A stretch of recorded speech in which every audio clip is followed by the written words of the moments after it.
Hi, loves! Ayan, napakita naman talaga yung sunset kanina at ang ganda niya.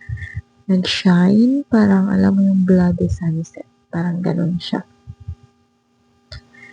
At sa oras na yun is nagpa-pack up na din ng tent yung water sports. Kasi nga may paparating na bagyo, so yung mga unit ay maghahanap muna ng area na safe, na wala masyadong alon, yung nakatago lang na pwedeng parkingan ng mga unit at platforms. So, kasi nga medyo malakas daw yung bagyo,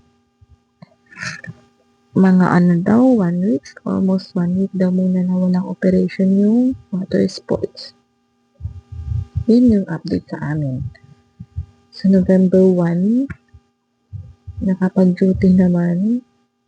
Then, hindi pa namin alam kung kailan mag-resume yung operation. So, sa lahat dyan, part ng Visayas, ingat-ingat po. Then, mag-ready na lang po talaga.